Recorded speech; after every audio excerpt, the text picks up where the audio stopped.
Assalamualaikum warahmatullahi wabarakatuh. Perkenalkan, nama saya Ruslan Syam, SPD MPD, Guru Pendidikan Jasmani, Olahraga dan Kesehatan di SD Negeri 5 Nantale, yang berlokasi di Kecamatan Senja Tengah. Tempat tinggal saya berada di Jalan Gunung Krakatau, Kecamatan Senja Utara. Jarak tempuh harian dari kediaman saya menuju sekolah mencapai 16 km dengan estimasi waktu berjalan sekitar 30 menit. Jarak dan waktu tempuh ini adalah komitmen yang saya tunaikan setiap hari selama masa pengabdian saya di sekolah tersebut. Saya telah bertugas secara konsisten di SD Negeri 5 Nantale sejak tahun 2005 hingga saat ini, yang berarti total pengabdian saya telah mencapai 20 tahun sebagai tenaga pendidik di Sinjai. Sebagai bagian dari program pembinaan kesehatan dan kebugaran, sekolah telah menyepakati jadwal kegiatan senam bersama yang dilaksanakan setiap hari Selasa dan hari Jumat.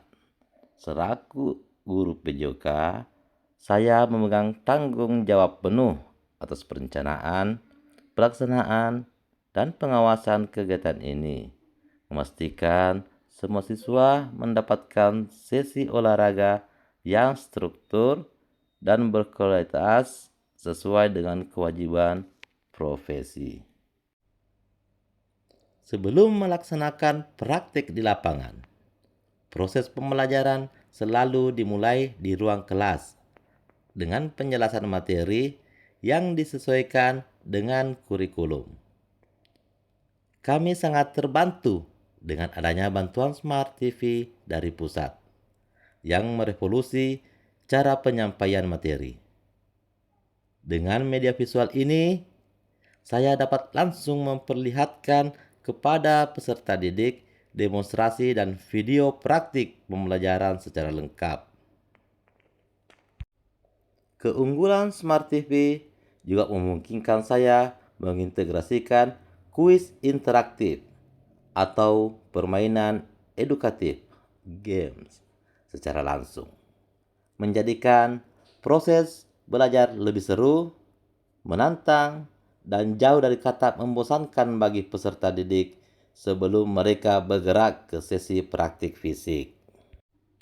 Selain mengoptimalkan pembelajaran luring dengan Smart TV, saya juga menerapkan pendekatan adaptif dalam pembelajaran jarak jauh atau daring. Khusus untuk kelas 5 dan kelas 6 yang dinilai telah memiliki pemahaman dasar dalam mengaplikasikan teknologi.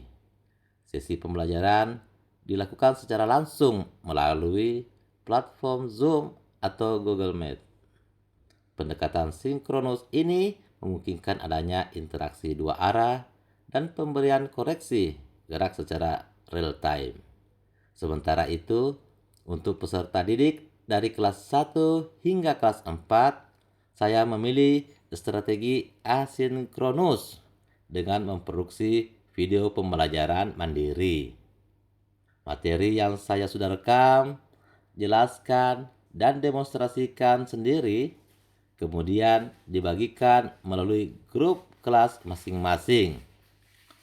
Strategi ini memastikan bahwa materi PJK tetap tersampaikan dengan optimal dan visual bagi siswa usia dini. Meskipun terdapat keterbatasan akses atau pemahaman teknis dalam penggunaan aplikasi meeting secara langsung, fleksibel ini adalah bukti komitmen untuk menjaga kualitas pendidikan dalam setiap kondisi. Memasuki sesi praktik di lapangan, langkah pertama dan wajib yang harus dilakukan adalah pemanasan. Pemanasan adalah rangkaian kegiatan fisik ringan yang bertujuan untuk mempersiapkan tubuh peserta didik secara bertahap. Secara fungsi, pemanasan memiliki peran krusial. Yang pertama, menaikkan suhu inti tubuh agar otot dan sendi menjadi lebih elastis sehingga mengurangi risiko cedera secara signifikan. Yang kedua, mempersiapkan sistem peredaran darah. Pemanasan memastikan oksigen dan nutrisi mengalir optimal ke otot yang akan bekerja keras. Setelah pemanasan selesai, saya melanjutkan dengan 3 tahapan inti pembelajaran praktik. Yang pertama yaitu penjelasan singkat sekitar 5-10 menit. Saya memberikan pengantar singkat atau pengulangan materi kunci selama 5-10 menit.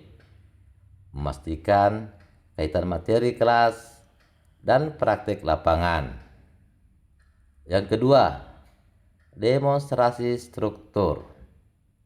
Saya selalu memberikan contoh gerakan secara jelas dan perlahan kepada peserta didik. Setelah itu, saya memberikan kesempatan kepada siswa untuk mengikuti dan menirukan contoh gerakan tersebut secara bersama-sama sehingga mereka menguasai teknik dasar. Dan yang ketiga yaitu kreasi dan modifikasi mandiri. Tahap ini adalah momen yang paling saya dorong. Setelah anak-anak menguasai gerakan wajib, mereka diberikan kebebasan untuk berkreasi dan memodifikasi gerakan sesuai dengan pemahaman dan kemampuan motorik mereka masing-masing. Pendekatan yang berpusat pada siswa ini tidak hanya melatih keterampilan fisik, tetapi juga mendorong munculnya inisiatif, kepercayaan diri, dan kreativitas dalam setiap gerak. Saat mengamati peserta didik di sesi kreasi dan modifikasi mandiri, mata saya terbuka pada sebuah potensi yang tak terduga. Saya melihat ada beberapa anak yang tidak hanya sekedar memodifikasi gerakan olahraga, tetapi mereka mampu mentransformasikan gerak fisik menjadi narasi visual yang unik. Mereka menggunakan keterampilan kontrol tubuh dan keseimbangan yang dilatih dalam PJOK untuk menyampaikan sebuah cerita tanpa kata-kata. Mulai dari ekspresi fokus, olah mimik wajah, hingga penggunaan ruang yang efektif. Semuanya dilakukan secara naluriah. Disinilah benih dedikasi non-keilmuan itu bersemi. Saya menyadari bahwa kompetensi yang saya miliki sebagai guru PJOK yaitu pemahaman mendalam tentang anatomi gerak atau timing dan postur bukan hanya modal untuk menghasilkan atlet, tetapi juga modal luar biasa untuk mencetak seniman gerak. Kami memiliki fondasi fisik yang kuat dan yang dibutuhkan hanyalah saluran ekspresi. Oleh karena itu, saya mengambil inisiatif untuk membentuk tim ekstrakurikuler pantomim, sebuah seni yang sepenuhnya memanfaatkan keterampilan gerak nonverbal yang sudah dikuasai siswa di pelajaran PJOK.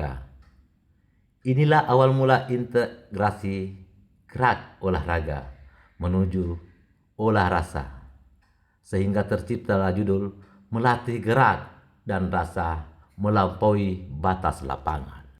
Setelah ekstrakurikuler pantomim ini berjalan, hasilnya sungguh melampaui ekspektasi. Sekolah kami kini tidak lagi hanya dikenal karena prestasi di bidang olahraga saja. Justru di bidang olahraga lah, khususnya pantomim, yang menjadi kebanggaan baru. Alhamdulillah, tim pantomim binaan kami secara konsisten berhasil meraih juara di berbagai ajang kompetisi.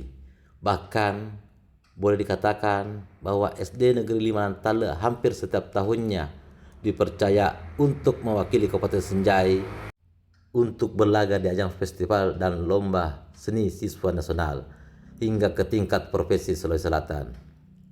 Keberhasilan inilah penegasan bahwa dedikasi melampaui batas kurikulum dapat membuka potensi emas yang tersembunyi pada diri peserta didik.